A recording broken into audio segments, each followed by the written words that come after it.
किश्तवाड़ से बिजली जाके पंजाब में फ्री दी जाती है तो हमारी ज़मीन, हमारे लोग ख़त्म हो गए। हमारे अगर आज आप रेशियो निकालोगे कैंसर पेशेंटों का, चेस्ट इन्वॉल्व जिनकी है, वो गर्दे से हर चीज़ से इन्वॉल्व हमारा किश्तवाड़ डिस्ट्रिक्ट है। ज़्यादा से रेशियो निकालो, कैंसर ज़्यादा किश्तवाड़ में, हार्ट अटैक ज़्यादा किश्तवाड़ में। क्यों? पोल्यूशन की वजह से। हमारे इतने प्रोजेक्ट सुराख हो गए। अगर ये भूचाल कहीं 7% से ऊपर चला गया, किश्तवाड़ दिखेगा नहीं कहीं। कि CSR का पैसा जो प्रोजेक्टों से डेवलपमेंट के लिए हमें देते हैं डिस्ट्रिक्ट में, जिस डिस्ट्रिक्ट में प्रोजेक्ट होते हैं, हमें नहीं चाहिए वो।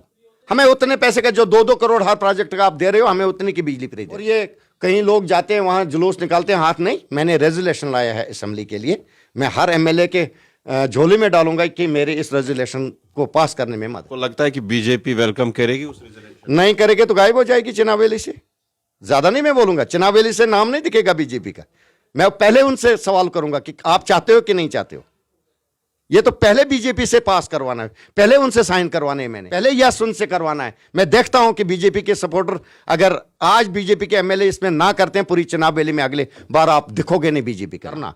और उसका रिजल्ट जो मैंने किया है इन 5 महीने में, जो मैंने किया उसको 5 महीने के अंदर उसका रिजल्ट निकलेगा, नक्शा चेंज हो जाएगा पूरी इंद्रवाल का, ये मैं वादा। एक तरह GM सरूरी था और दूसरी तरफ आप और तीसरी तरफ जो थे अलायंस के कैंडिडेट थे, तो कितना चैलेंज रहा आपके लिए इलेक्शन?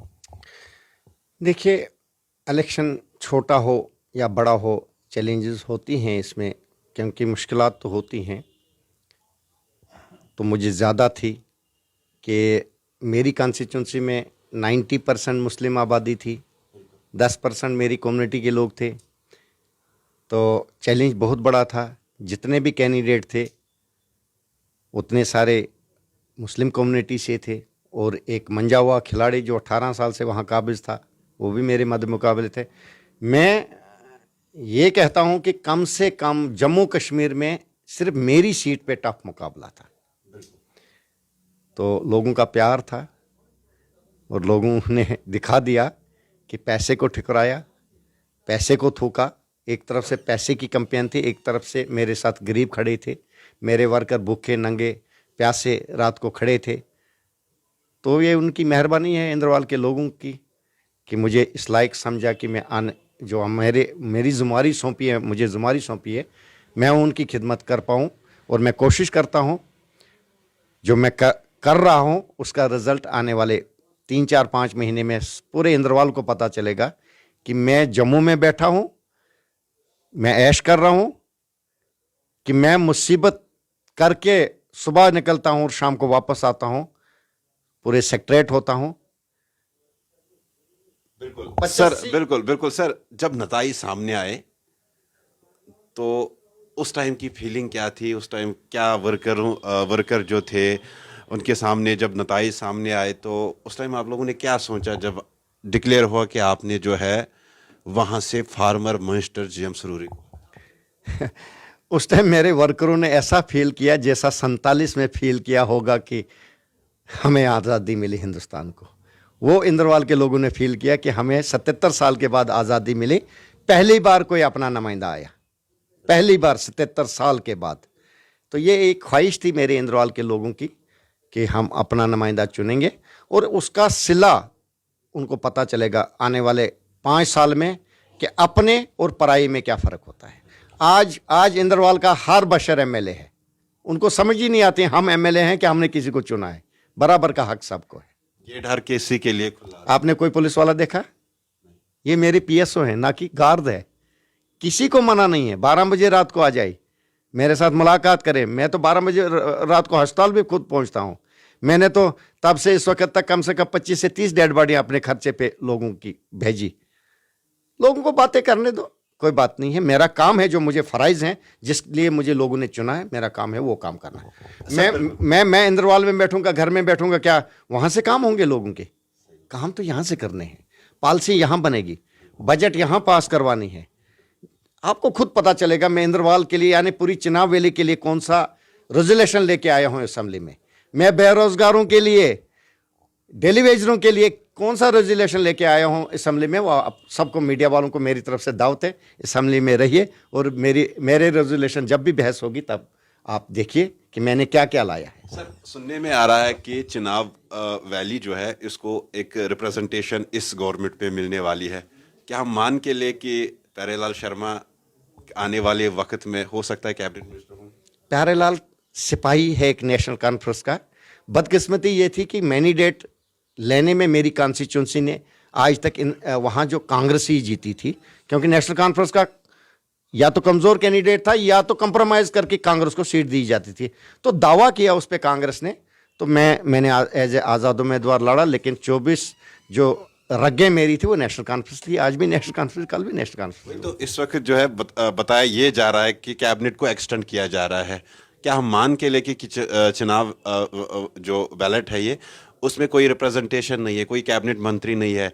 क्या सरकार इस वक्त जो है उमर अब्दुल्ला की सरकार सोच रही है कि देखिए ये हाईकमान का फैसला है, जिसको जिस लायक हाईकमान समझेगा उसको वो ओहदा मिलेगा, ना भी मिले तो मेरी कॉन्स्टिट्यूंसी का एमएलए भी सीएम भी मेरे उमर साहब हैं। उन्होंने मुझे कहा है कि जो भी आपको कॉन्स्टिट्यूंसी में चाहिए मैं आपके लिए तैयार हूँ। सर ये भी जानना चाहूँगा, जिस तरह की आपकी कॉन्स्टिट्यूंसी है उस तरीके की डेवलपमेंट नहीं हुई है कॉन्स्टिट्यूंसी में, कितना चैलेंज रहेगा और क्या रोड मैप है आपका आने वाले इन चंद साल? मैं आपके चैनल के माध्यम से लोगों को ये वाजा करना चाहता हूँ, अपने इंद्रवाल के लोगों को, जो आपने 30 साल में नहीं देखा होगा मैं 2 साल में करके रखूँगा। ये जितने काम पेंडिंग हैं, जितने रोडें हैं, बिजली का सिस्टम ठीक करना है, एजुकेशन का सिस्टम ठीक करना है, आने वाले सिर्फ साल में मैं इनको प्रूफ करके दूंगा कि इंद्रवाल जो चाहता था वो हुआ, वो जो मैं करना चाहता था वो मैं करके रहूँगा। अगर मड़वा वर्डवन की हम बात करें, वहाँ भी बड़ा चैलेंज रहता है,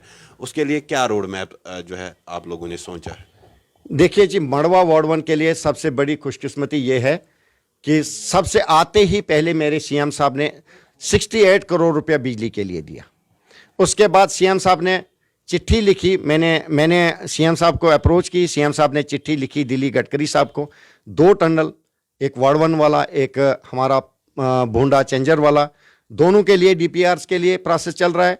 मेरा एक सिंहपुरा टनल जो एक बार टेंडर होने के बाद फ्रेश टेंडर नहीं हुए उसके, तो वो भी प्रोसेस में है। आने वाले 15-20 दिन में शायद वहाँ तो कंपनसेशन भी दिया गया अब लैंड ओनर्स को, तो आने वाले महीने के अंदर अंदर उसके भी टेंडरिंग प्रोसेस हो जाएगा और आने वाले वक्त में, आने वाले अगस्त सितंबर तक उसका काम जोरों शोरों से शुरू हो जाएगा। बिल्कुल, जो बेरोजगार नौजवान है, चाहे मड़वा वर्डवन हो या इंद्रवाल कॉन्स्टिट्यूंसी के पूरे जो बेरोजगार नौजवान हैं, उनके लिए क्या सोचे? क्योंकि इस वक्त हम देख रहे हैं कि बेरोजगारी जो है पीक।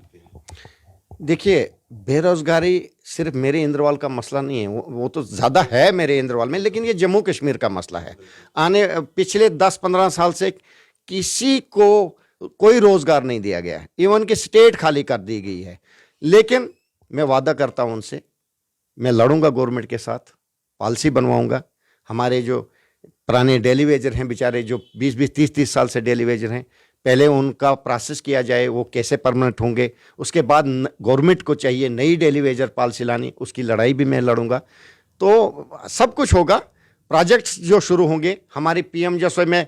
सबसे टॉपर जो आज आप पूरा पता कीजिए कि J&K में जो टॉपर आया, इंद्रवाल आया DPRs में सर्वे करने में, DPRs बनाने में, मेरा इंद्रवाल टॉपर है, जिसमें 85 रोडें मैंने आइडेंटिफाई की थी मड़वा वार्ड 1 बोंजवा को लेके, जिसमें 70 DPRs अभी तक तैयार हुई, जबकि बाकी कॉन्स्टिट्यूंसी में अभी 3-4 DPR से ज़्यादा नई DPR बनी। तो मैं अप्रिशिएट करता हूं अपने इंजीनियर्स का, अपने DC साहब को, जिसने पेन लिया, अपने चीफ इंजीनियर PMJSY, जिन्होंने मेरी कॉन्स्टिट्यूंसी पे ज़्यादा फोकस दिलवा दिया। तो मान के लिए कि हम आने वाले वक्त में जो है मुस्तकबिल बदलेगा आपकी का? नहीं बदलेगा तो मैंने लोगों को इलेक्शन कैंपेन में ही बोला है कि एक बार चुनो, अगर काम पसंद नहीं आएगा, मैं काम नहीं करूंगा, आगे वोट नहीं देना, मुझे भी नहीं देना। ये एक रूटीन बनेगी अब इंद्रवाल की, काम करो वोट लो, काम नहीं करोगे पैसे पे कोई वोट नहीं देगा। तो लगातार हम देख रहे हैं कुछ लोग ये भी कह रहे हैं, इल्जामात आयद कर रहे हैं कि MLA साहब जो है वो जम्मू में गर्मियां एंजॉय कर रहे हैं। उनके लिए आप क्या कहना चाह रहे हैं? उनको चाहिए थोड़ा अपनी ज़बान पे लगाम देना। हाँ, वो पॉलिसी बताए मुझे, अगर वो इतने अक्लमंद हैं, मुझे पॉलिसी बताए कि मैं आ जाता हूँ, मैं किश्तवाड़ में बैठता हूँ या अपने इंद्रवाल में बैठता हूँ, डेरा लगाता हूँ, लोगों से मिलूंगा। अगर उनके मसले वहाँ से हल होते हैं, सेक्रेटरीट से नहीं होंगे, मंत्रालय से नहीं होंगे, मेरे वहाँ बैठने से होंगे, वो मुझे पॉलिसी बताए, मैं वादा करता हूं उनको, कल मैं शिफ्ट हो जाऊंगा, अपने इंद्रवाल में बैठूंगा और ऐश करूंगा, अपने वहां फैमिली में बैठूंगा, घर का खाना खाऊंगा। यहां तो कहीं खाना भी नसीब नहीं होता है मुझे। उन लोगों को बातें करने दो, करते रहें। मुझे मुझे मुझे उनसे लेनी देनी नहीं है। मुझे जो लोगों ने जिस लिए मुझे चुना है, मेरा काम है वो काम करना, और उसका रिजल्ट जो मैंने किया है इन 5 महीने में, जो मैंने किया उसको 5 महीने के अंदर उसका रिजल्ट निकलेगा, नक्शा चेंज हो जाएगा पूरे इंद्रवाल का, ये मैं वादा करता हूं। कुछ लोग ये भी कह रहे हैं कि जो काम वहाँ पे हुए हैं, चाहे मड़वा बर्बन हो या इंदरवल हो, पिछले चंद सालों से जो प्रोसेस में थे वो काम, चाहे बिजली की हम बात करें, कुछ लोग कह रहे हैं ये सेंटर का प्रोजेक्ट है, तो हमारी काविशों की वजह से ये चीज़ें हुई है।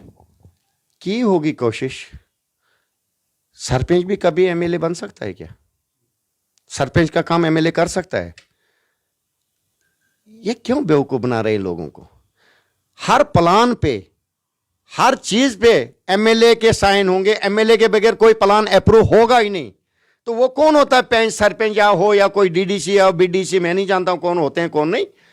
ये मैंने, आप डीओ पढ़ो सोशल मीडिया में, आप मीडिया वाले हो ना, तो आपने कोई चीज देखी जिस पे सोशल मीडिया पे नहीं आया कि आज एमएलए ने टनल के बारे में ये लिखा सीएम साहब को, सीएम साहब ने जवाब दिया एमएलए को? आपने ये नहीं देखा कि चीफ इंजीनियर को कितनी डीओ लेटर लिखा through commissioner secretary MLA Indrawal ने कि इतनी 85 रोडें मुझे चाहिए, ये 885 में कर रहा हूं, इनकी डीपीआरस दीजिए, इनको सैंक्शन कराइए।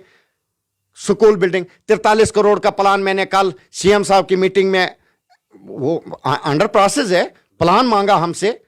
मैं सीएम साहब का बड़ा शुक्रगुजार हूं कि जो आज तक पैसा आया ही नहीं होता था कि एमएलए ने कौन सा प्लान देना है, आज सब एमएलए को सीएम साहब अपने साहब ने बिठा के प्लान बनवाता है कि आपने कौन कौन से काम रखे, मैं देखूंगा काम अच्छे हैं, गलत हैं, कोई गलत तो नहीं हो रहा। यही तो हो रहा था। मैं कहता हूं 43 करोड़ रुपए अगर हर साल 5 साल में मिलेंगे मुझे, तो सोने की चिड़िया मेरा इंद्रवाल बनेगा।